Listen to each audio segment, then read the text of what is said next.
निर्मल जी हमारे साथ हैं। निर्मल जी, ये जो दरोगा वाली बात बोली है, आप सहमत हैं? जी, ये मतलब जितनी स्वीपिंग स्टेटमेंट इन्होंने की कि एकदम ये एब्सोल्युटली ट्रू है। और जिस मतलब ये एक स्वीपिंग स्टेटमेंट के रूप में नहीं आप कह सकते, कई जगह कोर्ट्स का दोष रहता है। कोर्ट्स को हम क्यों मान लें कि वो वेद वाक्य जो कह रही हैं बहुत। अब टैक्सेशन करके आते हैं माय लॉर्ड, जिंदगी भर टैक्सेशन की प्रैक्टिस की, आके क्रिमिनल केस सुन रहे हैं, उनको कुछ पता ही नहीं। हाई कोर्ट में जो जजेस जिस तरह से अपॉइंट होते हैं, आई पर्सनली नो कि किस तरह से केसेस जजेस ने बॉचअप किए हैं। क्यों? क्योंकि वो तो जिंदगी भर टैक्सेशन की प्रैक्टिस करते आए हैं। और इस तरह की चीजें अजीबो गरीब वो बोलते हैं, हार्ड एंड ब्लंट। एक जगह जज की बात हो रही थी, hard and blunt, this is by injuries by hard and blunt substance. Postmortem उसमें रिपोर्ट में लिखा था। और वो हार्ड एंड ब्लंट का मतलब नॉर्मली लाठी रहता है, हार्ड एंड ब्लंट सब्सटेंस कोई रॉड टाइप की। तो वो जजेस कहते हैं ओ इजंट बुलेट, वो जज साहब बोले isn't bullet hard and blunt. मतलब उनको कुछ ग्रूमिंग नहीं होती है क्रिमिनल क्राइम के टर्म्स की या इवन भाषा की। और वो आके जजमेंट में बैठ जाते हैं। तो ये जरूरी नहीं कि हमेशा पुलिस ही इन्वेस्टिगेशन को बॉचअप करे। ट्रायल को बॉचअप करती है जुडिशरी। और जहां तक इन्होंने चार्जशीट की बात की, मैंडेटरी है सीआरपीसी में 60 दिन और 90 दिन के अंदर चार्जशीट सबमिट करना। ये मैंडेटरी है पुलिस के लिए। जबकि कोर्ट्स के लिए ऐसा कोई मैंडेटरी कुछ नहीं है कॉलिंग कि केस को 3 साल में खत्म करो या 30 में करो या 300 साल में करो। कोर्ट्स तो कुछ भी कितना भी समय ले सकती हैं। In the name of fair trial वो कुछ भी कर सकती हैं। और जो बंदिशें उनके साथ है, जैसे मैन पावर की कमी है या कुछ है, वो बंदिशें मेरे ख्याल से पुलिस के साथ और ज्यादा है। उसके बावजूद पुलिस परफॉर्म कर रही है। माई मतलब बहुत सारी चीजें हैं, इसको मैं पुलिस वर्सेस जुडिशरी उसमें नहीं लाना चाहती कॉन्टेस्ट को। परंतु स्वीपिंगली ये कह देना कि आईओ ही इन्वेस्टिगेशन को बॉचअप करते हैं और जुडिशरी ट्रायल्स को बॉचअप नहीं करती, ये मानना बहुत गलत चीज है। जुडिशरी, अभी आप देखिए छावला रेप केस में क्या हुआ। ट्रायल कोर्ट ने एकदम उसको गिल्टी पाया, हाई कोर्ट ने पाया, सुप्रीम कोर्ट ने फैसला उलट दिया। सबके सबको जो लाइफ इम्प्रिजनमेंट थी, मतलब फांसी की सजा थी, और वो लोग मांगने, उनका वकील ने मांगा कि बस फांसी की जो सजा है इसको आप कृपया कर दीजिए लाइफ इम्प्रिजनमेंट। और इतने मेहरबान हो गए जज साहब कि उन्होंने कहा चलिए सबको सेट फ्री। कोई टेक्निकल कारण था जो उन्होंने जो एविडेंस की बात की, जो ट्रायल कोर्ट की जो बात की। और जब ट्रायल कोर्ट, नॉर्मली देखिए प्रथा यही है, ट्रायल कोर्ट तक सारा एविडेंस डिस्कस हो जाता है। सुप्रीम कोर्ट मात्र उस एक फाइल के आधार पर सुप्रीम कोर्ट में केस लड़ा जाता है जो फाइल उन तक पहुंचती है। Actual evidence, examination, cross examination, defence, prosecution, सब कुछ ट्रायल कोर्ट में खत्म हो जाता है। और अगर थोड़ा बहुत कभी कॉल रिकॉल भी हुआ तो हाई कोर्ट के लेवल पे होता है। और अगर मान लीजिए यहाँ जजेस ने पाया भी कि कोई टेक्निकल प्रॉब्लम है, जैसे छावला रेप केस, ऐसे कई कांड होते हैं, इसको प्रतीक मान के मैं बता रही हूँ, तो वो उसको रीट्रायल के लिए भेज सकते थे। उन्होंने रीट्रायल के लिए भी नहीं भेजा। जबकि निर्भया से ज्यादा भयानक ये मास रेप केस था, गैंग रेप केस था। और बहुत ही बुरी तरह से युवती के प्राइवेट पार्ट्स जलाए गए थे, बहुत मतलब जिस तरह से गैंग रेप हुआ एकदम मानवता, मतलब शर्म हो जाए अगर आपको उस केस के बारे में पता हो। मानवता एकदम शर्मसार करते हुए वैसा कांड हुआ था। और उसके बावजूद सबको सेट फ्री कर दिया। तो ये ऐसा नहीं कि जुडिशरी हमेशा बिल्कुल पाक साफ होती है या उसको सब कुछ पता होता है या उसके सब फैसले ठीक होते हैं। अगर आप उसे वास्तव में क्रिटिसाइज करने लगे, हाँ सबसे बड़ी बात है कि कोर्ट्स की पावर बहुत ज्यादा है, इसलिए कोई बोलता नहीं है। और सबसे बड़ी पावर है कॉन्टेम्प्ट की।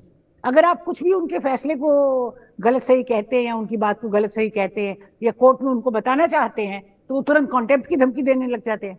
I will hold you guilty for contempt of court. अब आपको कभी तो गुस्सा आएगा, अगर आपको महीनों महीनों सालों साल बुलाते जाएंगे, आपकी पेशेंस ट्राई करेंगे, गर्मी में खुद एसी चैम्बर में बैठे रहेंगे, आप वहां पास वास बना के जाते रहिएगा। बहुत कुछ होगा, बहुत कुछ होगा अगर आपने रियली कोर्ट्स को फेस किया हो। जर्नलिस्ट के लिए शायद वो लोग काइंड होते हैं ताकि उनका वो ना हो। पर एज अ पुलिस ऑफिसर या एज अ क्रिमिनल या as a defender, as a public, आपने कोर्ट्स को कभी फेस किया हो, तो मतलब वो जो जिल्लत और जहालत है वो पुलिस से किसी तरह भी कम नहीं है। कोर्ट्स में मतलब हमारे यहाँ तो एक श्राप दिया जाता है बिहार बंगाल में, कि अगर किसी को बहुत बुरा चाहते हैं तो वो कहेंगे तेरे घर पुलिस आ जाए या फिर तेरे ऊपर मुकदमा चल जाए, तेरे यहाँ कोर्ट का मुकदमा चल जाए। ये एक श्राप माना जाता है। जब भी बहुत बड़ी लड़ाई होती है, किसी अड़ोसी पड़ोसी गांव वाले को बुरा कहना होता है, तो ये उनको कहा जाता है कि तेरे घर मुकदमा चल जाए, तेरे घर में कोई कोर्ट का केस पड़ जाए। तो कोर्ट्स को इस तरह हम बिल्कुल मतलब स्वीपिंग तौर से ये नहीं मान सकते कि हमेशा वो अच्छे ही फैसले देती हैं या वो हमेशा 100% केसेस में सही होती हैं। कभी वो सही होंगी, कभी मतलब ये तो फैक्ट्स ऑफ द केस पे डिपेंड करेगा। और मैम लेकिन नॉर्मली पुलिस के बहुत सारे सुपरवाइजरी लेवल्स हैं, कोर्ट्स में वैसा नहीं है। कोर्ट्स में एब्सोल्यूट पावर है। फिर आप अपील में जाइए, सालों साल जाइए, 9 साल लग जाएंगे आपको हाई कोर्ट पहुंचने में और 22 साल लग जाएंगे सुप्रीम कोर्ट पहुंचने में। तो कोर्ट्स की जो पावर्स है बहुत स्वीपिंग है, एब्सोल्यूट है, और सबसे बड़ा जो कॉन्टेम्प्ट ऑफ कोर्ट की एक तलवार सर पे लटकती रहती है, जिसके चलते आप कुछ कह ही नहीं सकते, कुछ बोल नहीं सकते, कुछ कर नहीं सकते। तो मेरे ख्याल से कॉन्टेम्प्ट का जो लॉ है, कॉन्टेम्प्ट ऑफ कोर्ट का जो लॉ है, उसको रिविजिट किया जाना चाहिए। If anything it is becoming more and more, मतलब बहुत ही अजीब सा होता जा रहा है। जैसे ब्रह्म प्रकाश का इलाहाबाद हाई कोर्ट का केस है, जज साहब जाते थे अपने बेटे के घर शाम में मिलने, बेटा कोई मतलब पब्लिक था, जज नहीं था, तो रास्ते में जब बैरिकेडिंग पुलिस ने लगाई तो कोर्ट ने ये होल्ड किया कि क्योंकि उनको बड़ी दिक्कत हो रही है, अगर वो बेटे के घर शांति से नहीं जा सकते, बेटे के घर के सामने वो इस तरह बैरिकेड लगे हैं, जबकि वो बहुत वीआईपी काफिले से जाते थे, कोर्ट ने ये होल्ड किया कि ये कॉन्टेम्प्ट ऑफ कोर्ट है, क्योंकि जज साहब की सुकून में इतना वो परेशानी हो जाती थी कि वो अगले दिन कोर्ट का काम ठीक से नहीं कर पाएंगे, डिस्टर्ब हो जाएंगे। इसी तरह बहुत सारे केसेस में आप देखिए कॉन्टेम्प्ट ऑफ कोर्ट का कोई अंडरस्टैंडिंग ही नहीं है कि कितना स्पेयरिंगली यूज करना चाहिए, और सच में जहां कोर्ट की मान्यता की बात हो, कोर्ट के मान सम्मान की बात हो, वहीं यूज करना चाहिए। ये किसी की व्यक्तिगत सम्मान के लिए नहीं बनाई है कॉन्टेम्प्ट ऑफ कोर्ट। आप एक ह्यूमन बीइंग है और आप एक जज हैं। जहां जुडिशरी की बात आई वहां एक बात और है, पर जो एज ह्यूमन बीइंग्स आपकी फीलिंग्स है, अटैचमेंट्स है, उनके लिए कॉन्टेम्प्ट ऑफ कोर्ट या कोई भी पावर्स कोर्ट की आपको नहीं दी गई है। अभी तो लाइन इतनी ब्लर हो गई है, पता ही नहीं कौन कहाँ अंत होता है और कहाँ शुरू होता है। ठीक है, कुछ सवाल है मैडम आपके लिए? मैम, लेकिन जिस तरह से आपने बोला, मैं अग्री करता हूं बहुत सारी चीज़ों से कि बिल्कुल कोर्ट की पावर अनलिमिटेड है, कोर्ट के कंटेम्प्ट है, लेकिन मैम जिस तरह से आपने स्वीपिंग तरीके से कोर्ट को रगड़ दिया, लेकिन आपने पुलिस वालों के पुलिस पुलिस के पक्ष में हूं ना कोर्ट के। मैम लेकिन आप एक चीज जानिए, कभी भी आप आईपीएस ऑफिसर हैं, आपको कभी झेलना नहीं पड़ा होगा मैम। 100 के 100 केस स्वीपिंग स्टेटमेंट हो सकते हैं, लेकिन 100 में 99 केस ऐसे होते हैं कि कोई आदमी चला जाए बिना उसकी पहचान ना हो, या वो अपनी पहचान ना बताए। पुलिस केस में आप थाने के अंदर एंटर नहीं कर सकते। और जो हालत है पुलिस की, मतलब मैं हैरान हूं कि आप कह रही हैं कोर्ट में तो मैम, कोर्ट तो सेकंड स्टेज है,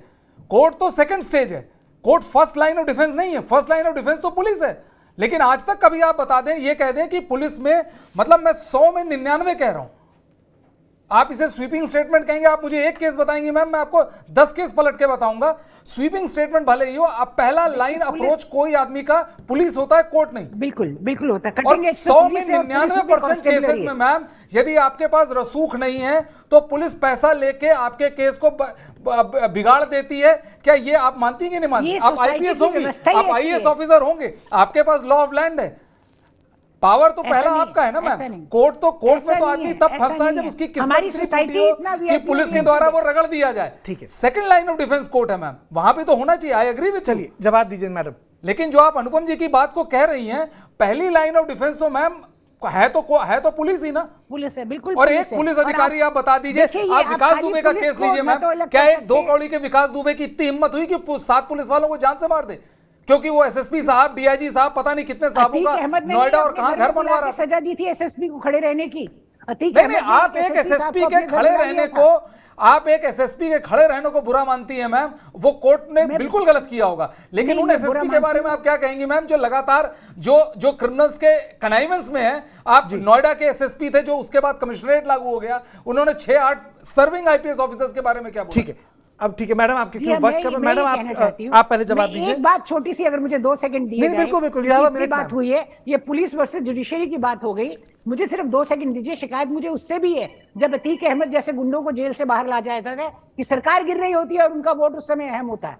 उस समय आप गुंडों को बाहर लाते हैं कि नहीं, बड़े बड़े माफिया को जेल से सरकार को बचाने के लिए? क्या उससे आपको शिकायत नहीं है? बिल्कुल है शिकायत, आप पहली बार सुन रहे। बिल्कुल शिकायत है, कौन कह रहा नहीं है? बिल्कुल शिकायत है। समाज का जो आबो हवा है, समाज की जो रंगत है, पुलिस वाले भी उसी समाज से आ रहे हैं, जुडिशरी भी उसी समाज से आ रही, नेता भी उसी समाज से आ रहे हैं। जो पहली लाइन ऑफ डिफेंस है वो ही नहीं सही है, तो बाकी लाइन ऑफ डिफेंस को कौन मना रहे? लेकिन आप पहली लाइन ऑफ डिफेंस को तो वो करेंगी ना।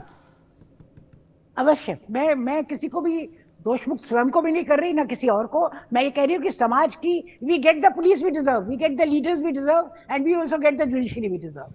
जो हम डिजर्व करते हैं हमारे सामने, may be we deserve Atiq Ahmed as well, हमारे सामने। विजय जी, केस है ये, हम लोग जेल से कोर्ट पहुंच गए हैं। और दरअसल आप ये देखिए कि एक केस हुआ है, कार्तिकेय जी आपको अच्छे से याद होगा, जेसिका लाल का मामला। लोअर कोर्ट से लोग बरी हो जाते हैं और हाई कोर्ट फिर से इन्वेस्टिगेशन करा के और सबको सजा देता है। फर्स्ट लाइन में जो गड़बड़ियां होती हैं कोर्ट उसको देखने के लिए है। कोर्ट वहां पे क्रिमिनल्स को बेनिफिट ऑफ डाउट देने के लिए नहीं है, लेकिन बेनिफिट ऑफ डाउट सारे बड़े क्रिमिनल को कोर्ट देता है। तो ये जो समस्या है कि अगर आप इन्वेस्टिगेशन के लिए अच्छे अफसर आपके पास नहीं है तो आपको एक सिस्टम बनाना पड़ेगा, क्योंकि डेमोक्रेसी इस तरह से नहीं चलेगी।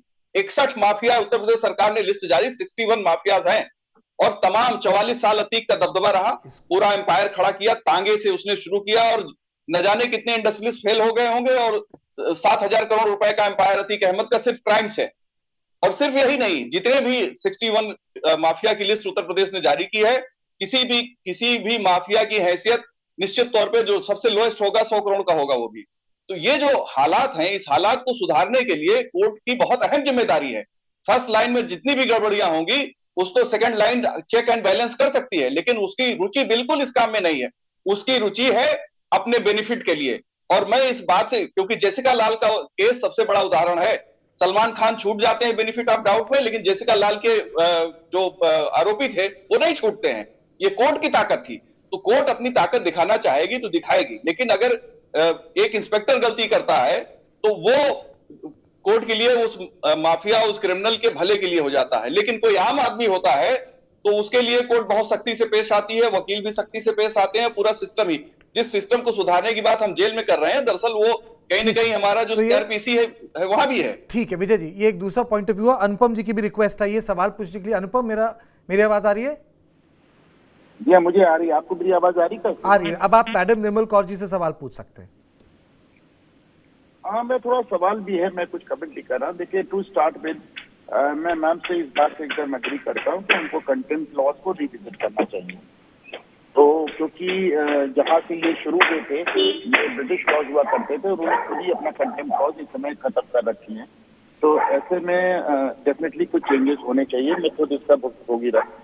लेकिन देखिए, जिस तरह जुडिशरी में माना जाता है कि हर शख्स बेगुनाह है जब तक अदरवाइज साबित ना हो जाए, उसी तरह पुलिस शुरू करती है हर शख्स गुनाहगार है जब तक अदरवाइज साबित ना हो जाए। तो पुलिस के पास सही पूछिए तो जुडिशरी से ज्यादा ताकत है, जुडिशरी के हाथ बने। आप जैसे अभी ब्रजेश कह रहे थे, फर्स्ट लाइन ऑफ डिफेंस है हमारा पुलिस। अब आप मुझे बताएं कि मैम कह रही थी कि 60 दिनों के अंदर चार्जशीट फाइल हो जाती है। अरे सोच के देखिए, और मैम खुद बताएं कितने मुकदमों में इन्होंने 60 दिनों के अंदर चार्जशीट फाइल होती देखी है। मैंने तो आज तक सही पूछी तो 1 या 2 को छोड़ के किसी में नहीं देखी। हर बार कोर्ट का एक कंप्लेन होता है कि आप चार्जशीट नहीं पाए। अब 3-3 साल 4-4 साल चार्जशीट फाइल नहीं करते। एक आईओ के पास 150 मुकदमे होते हैं कार्तिकेय जी। 150 मुकदमे में कैसे इन्वेस्टिगेशन करेगा? बीच में समय निकाल के लॉ एंड ऑर्डर भी देख लेता है, एक पॉलिटिशियन की रैली भी देख लेता है, अपना घर परिवार भी देख लेता है, छुट्टियां मिलती है, 18 घंटे काम करता है। तो आप उसके ऊपर वर्कलोड देख लें। तो अभी उसके बाद इधर जब से इंटरनेट आ गया है, ढेर सारे एडवांसमेंट्स आ गए हैं, उनकी प्रॉपर ट्रेनिंग नहीं है। उनको आप पूरा, अभी तक पुराने लोग उस काम को कर रहे हैं, उसको पूरा बॉस्ड अप करके, और उनका सुपरविजन भी बॉस्ड अप होता है, उनका इन्वेस्टिगेशन भी बॉस्ड अप होता है। तो इसको देखिए, अगर पुलिस ने जहां अच्छा केस बनाया, और फिर फाइनली पॉलिटिकल विल भी काम करती है। जहां पॉलिटिकल विल होती है वहां पुलिस, जहां पुलिस अच्छा केस बनाती है वहां फिर जुडिशियल रिलीफ नहीं मिलती और नहीं मिलती। तो मैम को एक बार मैं सवाल जरूर करूंगा कि आपने अपनी पूरी जिंदगी में, अभी आपने एक बात की नहीं कि 60 दिन में चार्जशीट फाइल होनी चाहिए, आपने कितनी बार 60 दिन में चार्जशीट फाइल होते देखा? आपने कितनी बार आईओ को एक बार में एक ही मुकदमे पे काम करते? ये सवाल ये आपका सवाल है मैडम, प्लीज रिस्पॉन्ड इस सवाल पे। जी हाँ, 60 और 90 दिन में चार्जशीट फाइल करना मैंडेटरी। चार्जशीट मतलब कि आरोप पत्र चाहे आप उसको भगौड़ा दिखाते हुए करें, भगौड़ा दिखाने के पहले आपको खुद की जब्ती करनी पड़ेगी, या अरेस्ट दिखाते हुए करें, या एंटीसिपेटरी बेल पे दिखाते हुए करें। और अगर जो कम हल्के केसेस रहते हैं जिन्हें हम नॉन स्पेशली रिपोर्टेड कहते हैं, उस केस में 60 दिन, और स्पेशली रिपोर्टेड केसेस में 90 दिन में चार्जशीट सीआरपीसी के तहत भी फाइल करनी पड़ती है। और नहीं तो विभागीय कार्रवाई होती है पुलिस वालों को। विभागीय कार्रवाई सदा हमने की है, हम नहीं, मतलब पूरे जिलों में होती है, सभी जिलों में होती है, की जाती है। और वो एक डेली रिपोर्ट आती है, डेली रिपोर्ट नाम है डेली, पर वो हर मंडे को आती है वीकली रिपोर्ट, जिसमें पता लगता है कि कौन केस कब रजिस्टर हुआ और अभी आज की स्थिति क्या है। और अगर 90 दिन से ज्यादा किसको हो गया, 60 दिन से ज्यादा किसको हो गया, जी। और चार्जशीट की क्या स्थिति है, कितने को आपने भगौड़ा दिखाया, कितने को अरेस्टेड दिखाया, कितने को एब्सकॉन्डिंग दिखाया, जी। कितने पे आपने मतलब एंटीसिपेटरी बेल कई लोग ले लेते हैं, वो भी आप दिखाएंगे उसमें डेली रिपोर्ट पे। तो ये रिपोर्ट बहुत महत्वपूर्ण रिपोर्ट है। इनफैक्ट मंडे को हर सोमवार आती है डेस्क में बिहार और झारखंड में, निर्मल और जी। सोमवार को हमारा सबसे अहम काम वही रिपोर्ट देखना होता है। और शाम में एक डेली अंडर ट्रायल रिपोर्ट आती है, वो भी डेली आनी चाहिए, पर वो वीकली आती है जेल से। वो DUTR हम लोग फ्राइडे इवनिंग में बैठ एक्चुअली के निर्मल जी, ये डिबेट जो हमारी चर्चा थी वो अतीक के आतंक को लेकर थी, लेकिन ये पता नहीं कैसे दिलचस्प पहलुओं को जोड़ती हुई कोर्ट और पुलिस के पास पहुंच गई। लेकिन आप लोगों ने बहुत किसी भी आतंक के साम्राज्य को खड़ा करने की ये आधारभूत है इंटीग्रेट बॉस, पॉइंट इसके से, बिना आप खड़ा ही नहीं हो सकते। लेकिन मैं उसमें अपनी बतौर एंकर ऑफ द शो में अपनी बात रखूंगा। मुझे लगता है पुलिस ठीक है, जुडिशरी ठीक है, इंटेलिजेंस के लोग ठीक है, सब ठीक है, लेकिन जो सबसे बड़ा विष है वो है पॉलिटिकल पेट्रोनेज का। जो पॉलिटिशियन मंच पे खड़ा कर देते हैं, इन लोगों को वोट करने के लिए जेल से बाहर निकाल देते हैं, इन लोगों को मेन स्ट्रीम करने के लिए टिकट दे देते हैं। मुझे लगता है समाज में विष तब फैल जाता है क्योंकि आप उनको पब्लिक ऑडिट की सीमाओं से बाहर कर देते हैं।